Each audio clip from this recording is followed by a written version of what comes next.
नीतीश जिम्मेदार है या तेजस्वी और उनकी पार्टी जिम्मेदार है?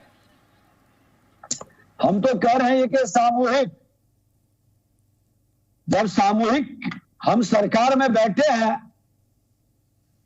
तो गाड़ी के अंदर कोई भी पार्ट खराब होगा तो पूरा गाड़ी पर प्रभावित होगा।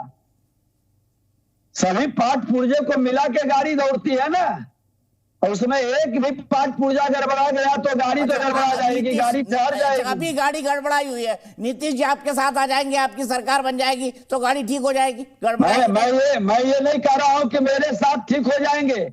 मैं इतना जरूर कह रहा हूं कि भारतीय जनता पार्टी का हमेशा चरित्र और कार्य रहा है कि हम सुशासन के लिए सत्ता में आने का, मेवा के लिए नहीं सेवा के भाव से। और आज तो भारतीय जनता पार्टी गर्व करता है अपने नेतृत्व पर, जो ईमानदारी के साथ राष्ट्रवाद के पथ पर देश के प्रधानमंत्री नरेंद्र मोदी जी के नेतृत्व में बढ़ रहा है। और हमारा नेतृत्व सक्षम है, देश की जनता को उस नेतृत्व पर विश्वास है जो हाल के दिनों में तीनों राज्य की चुनाव में देखा है। इसलिए भाजपा के कार्यकर्ता कंफ्यूजन में नहीं है, क्योंकि जानता है कि मेरा नेतृत्व सत्ता का लोभी नहीं है और सत्ता के लिए राजनीति नहीं करता, सेवा के लिए और राष्ट्रवाद को प्राथमिकता दे करके राजनीति करता है। ठीक है विजय जी, रविंद्र आप एक सवाल पूछना चाहते हैं और रविंद्र इस वक्त विनोद तावड़े जी के घर है जो कल आने वाले हैं, लेकिन उससे एक बात जानना चाहता हूं। आपने ट्रस्ट की बात की, आपने भरोसा की बात की, अब नीतीश कुमार पे भरोसा कर लेंगे? कहीं ये ना हो 3 महीने बाद चुनाव से ठीक पहले वो बोले कि ये सांप्रदायिक शक्तियों के खिलाफ हमें संघर्ष करना है, मैं वापस इंडिया गठबंधन का संयोजक बन रहा हूँ, ये भी कर सकते हैं वो? तो भरोसा कर लेंगे आप लोग?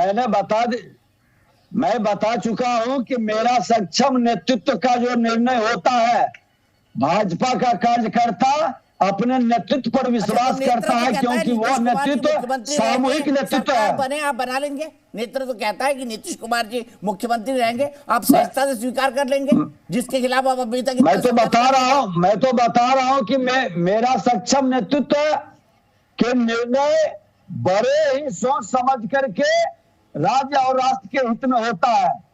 कोई हड़बड़ी में कोई गड़बड़ी का जगह नहीं रहता है।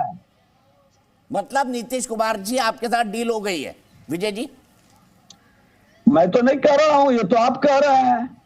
नहीं, आप जो संकेत दे रहे हैं उससे तो यही लग रहा है। रविंद्र आपका सवाल। बिल्कुल दीपक जी, विजय जी से यही जानना चाहते हैं कि योगी आदित्यनाथ यूपी के मुख्यमंत्री है, उन्होंने कहा कि 400 पार, और बीजेपी के तमाम बड़े नेता कहते हैं कि 400 पार। ऐसे में 400 में बीजेपी के लिए बिहार से भी सीटें आती है, तो जब मोदी की गारंटी है, मोदी का चेहरा है, मोदी पर देश भरोसा कर रहा है, राममय है, ऐसे में नीतीश की जरूरत क्यों पड़ गई है बीजेपी को बिहार में? भारतीय जनता पार्टी अपनी ताकत से आगे बढ़ती है और भारतीय जनता पार्टी पर लोगों को विश्वास है और भारतीय जनता पार्टी से सब जुड़ करके गर्व महसूस करते हैं।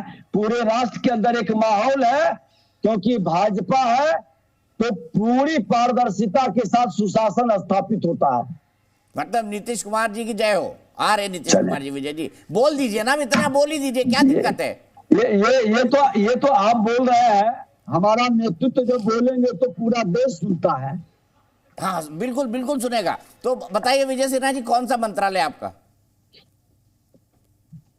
विजय सिन्हा किसी मंत्रालय का मोहताज नहीं है। विजय सिन्हा कभी सत्ता के लिए ठीक है, लोलुप्त नहीं रहा है। विजय जी रोक रहा हूं, आपने पहले इस वक्त अमित शाह गृह मंत्री और भारतीय जनता पार्टी के मुख्य रणनीतिकार इस वक्त बीजेपी दफ्तर के अंदर पहुंच रहे हैं। ये उनका काफिला पहुंचता हुआ बीजेपी दफ्तर के अंदर। यहाँ पर जेपी नड्डा जी है, बीजेपी के राष्ट्रीय अध्यक्ष, यहाँ पर बीएल संतोष है, संगठन के महासचिव। अब विजय सिन्हा जी, कब तक ये तस्वीर हो पाएगी क्लियर? लालू जी ने अल्टीमेटम दिया है नीतीश कुमार को कि संशय की स्थिति साफ करे, तो वही बताएंगे ना। उनकी जवाब हम कैसे दें? अंतर्जामी तो हम है नहीं। लेकिन मैं अभी भी समझ नहीं आ रहा हूं सर, आप भरोसा कैसे कर रहे हैं नीतीश कुमार पे, ये बताइए। आपका नेतृत्व कैसे भरोसा कर रहा है जो पलटी मारने के एक्सपर्ट है? 2013 में पलटी मारी, 2015 के बाद 2017 में पलटी मारी, फिर उसके बाद 2019 आया, उसके बाद आपके साथ सरकार बनाई, उसके बाद फिर पलटी मार रही, अब फिर पलटी मार रहे हैं। मैं भरोसा अपने नेतृत्व पर करता हूं। अच्छा, ये सब कुछ नेतृत्व है। लेकिन विजय सिन्हा जी, आप तो बड़े कटु और मुखर आलोचक थे नीतीश कुमार के, अब कैसे उनके साथ मंच साझा करेंगे बताइए ना। मैं तो बता देता हूं कि अभी माननीय राज्यपाल महोदय के यहाँ हम विपक्ष में रहे या सत्ता में रहे, हमारा आरजेडी हो, जदयू हो या कम्युनिस्ट पार्टी हो, मैं सबके साथ मंच साझा करता हूं। संवैधानिक पद का और संवैधानिक जिम्मेवारी का मैं निर्वहन करता हूं और सम्मान करता हूं। ठीक है विजय जी, मैं एक मिनट रविंद्र के पास चल रहा हूं, आप थोड़ी देर बने रहिए, दिलचस्प बातचीत हो रही है आपसे। रविंद्र, ये बैठक बिहार को लेकर ही है और चिराग पासवान जी को क्या अमित शाह जी ने वक्त दे दिया है? क्योंकि ये कहा जा रहा है कि चिराग पासवान जी जो है अमित शाह जी से, जेपी नड्डा जी से और बीएल संतोष जी से बीजेपी दफ्तर में मिल सकते हैं। उन्होंने खुद कहा कि हाँ मैंने मिलने का वक्त मांगा है। एनडीए का मौजूदा जो गठबंधन है, जीतन राम मांझी से नित्यानंद राय मिल लिए हैं कल, और जीतन राम मांझी इस गठबंधन के लिए तैयार है।